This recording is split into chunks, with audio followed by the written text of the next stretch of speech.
there are some resolutions that, all of us take at the start of the year, and to stick to it and to make sure that you stick to it, we'll be helping you today with that. And to take that conversation ahead, Nisreen Mamaji, who is the CFP and founder of MoneyWorks, is joining us now. Nisreen, thank you so much, first of all, for taking out the time and speaking with us on 1st of Jan.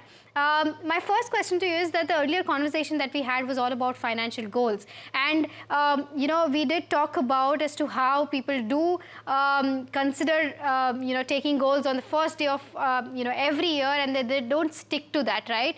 Why does that happen, and how does one make sure that it does not happen and you stick with your goals till the end of the year? Sure. So let me begin by wishing everyone a very happy new year and great and prosperous 2026. Wishing you the So same as well, typically, Nisreen. thank you, thank you. So typically, what happens is that we start the year with a lot of resolve. Okay, so our resolution is that we're going to stick to the financial roadmap, but the issue is that we don't have clarity. So therefore, what I would like to propose is that you start with clarity of goals and not just commitment. Because what happens is that behaviorally we are on track. I want to save more. I want to invest more. I want this by the end of the year. But we don't have clarity as to how we are going to go about it. So the resolution should be start with clarity. So one thing is that a very simple solution could be, have your buckets of short-term, mid-term, and long-term goals stated and written down actually in the beginning of the year. So for the short-term goals, for example, it could be, you're going on a holiday in the next 3 months. It could be, planning a party for a loved one, which is going to cost you a little more than what your regular cash flow management allows. So these are the things, or you want to do a purchase. So these are the things which require, say, a short-term goal, which is in the bucket of, say, 1 to 2 years. Your midterm goals are anything between 2 to 5 years, and anything above 5 years is your long-term goal, such as obviously retirement planning, children's education, marriage for the children, or for yourself also. So this is the something that what I always like is write down the goal and write down the time plan, the deadline. So you have the number of months that you're planning towards. Because just being vague and saying, I want this, I want that, this is what I want to do, I want to save X amount of money. Sometimes that doesn't work out unless the roadmap is very clearly defined. So the lack of clarity is what one should be addressing on the first of the year. So, now approximately you could always say, I will save more, that's very behavior. I will invest regularly, behavior. So let's get away from the behavior. Now, the 3 bucket framework is obviously, as I said, short term, mid-term, and long term. But, sometimes we tend to mix them up. So, for example, if you have a short term or a mid-term goal that you haven't planned for, you tend to take away from the long term goal, which is probably your retirement. So, this kind of mixing up strategies always is a failure of the financial planning activity because you tend to do that regularly and you think that you're going to make up. A lot of us say, okay, I'm just going to borrow from here and later on I'm going to invest back into that, the long-term plan, which is possibly the retirement plan. But more often than not, with our regular expenses catching up with us and also new aspirations, new goals, they keep on coming up and disturbing the roadmap.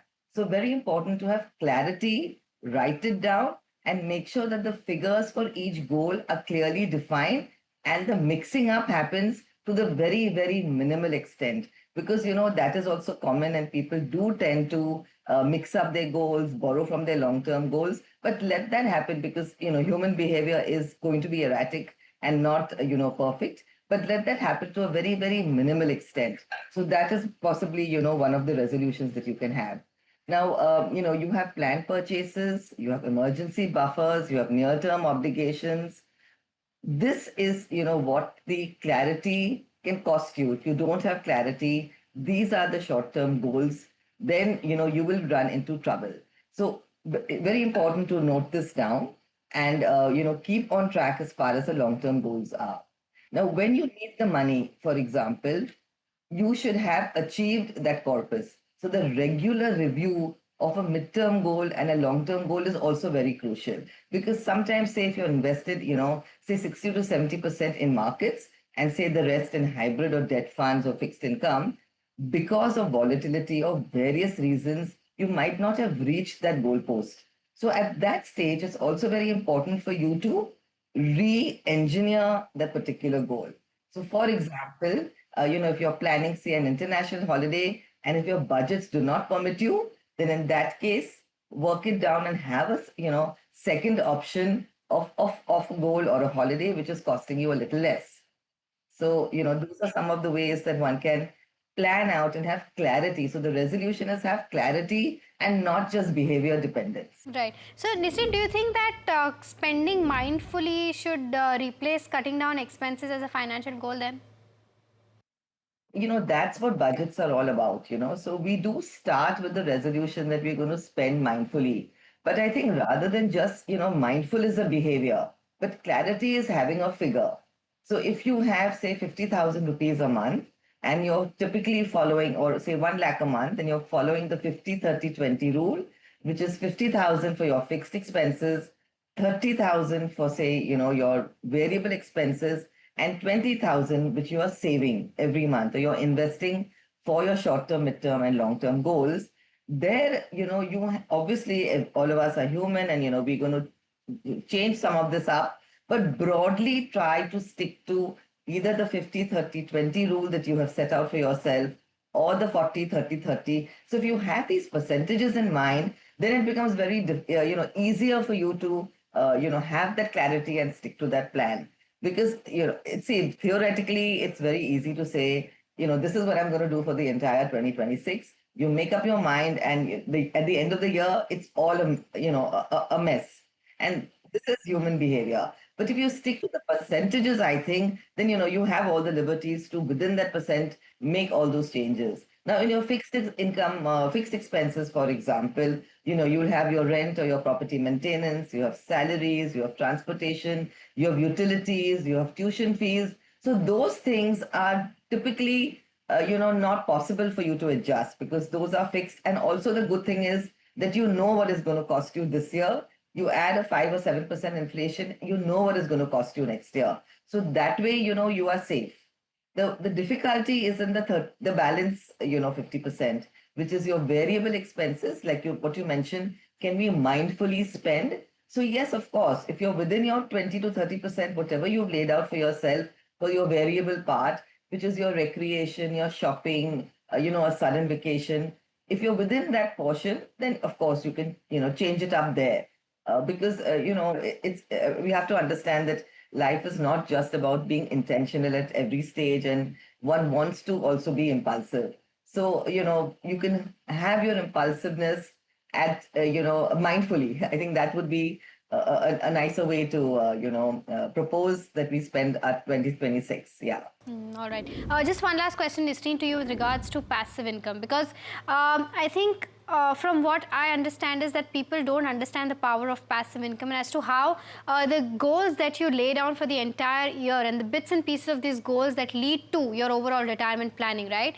How important do you Right. think is having a passive income, and what is the best way to kind of make sure that your passive income keeps flowing? Sure. So, that's what you start at age 25, literally, because you have a long period of accumulation that is from 25 to, say, the age 60. So you really should be using that part very well. And from the age of 60, when, we typically retire, nowadays we find a lot of people are, postponing that age of retirement because they're also looking out for second incomes, consultancies, hobbies, which are then paying them. So, you could adjust from 60 to 65, but, health also has to commit. Then you're looking at a life expectancy of, say, up to age 85. So you're typically looking at 20 to 25 years where, you have created a corpus, and that corpus has to now be able to give you a passive income to replace your salary. Okay, so at that stage, a lot of your main responsibilities might be over. You might have settled your children, educationally, marriage wise, etc. So you're looking at you and your spouse now enjoying a retired life by way of investing in your hobbies, going on holidays, maybe even purchasing a property which is giving you the freedom of moving around and enjoying an outdoor life. So everybody will have their own aspirations, but that is the time when you are not going to get your regular salary paycheck by the first of the month. So you have to substitute that with your passive income, which is what your corpus is affording to give you during your retirement years. Now, it's not that scary, honestly, if you have planned it out in your accumulation phase. I mean, we handle a lot of retirees in at Moneyworks Financial Services, and we're happy to say that it's entirely possible. The idea is for the investor to be disciplined during the accumulation phase, and also to be intentional during the retirement phase, to be able to spend that money wisely, because at that point of time, your corpus will be growing obviously at a certain amount, and you are withdrawing at a certain amount.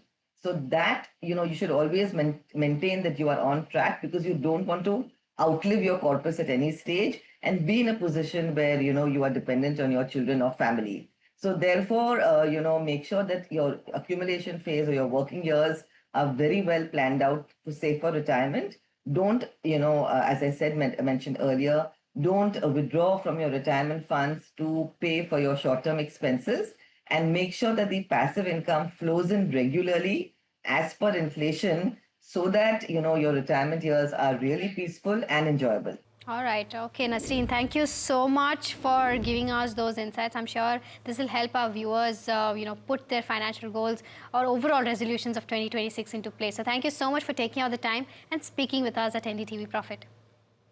Thank you so much for having me. Thank you.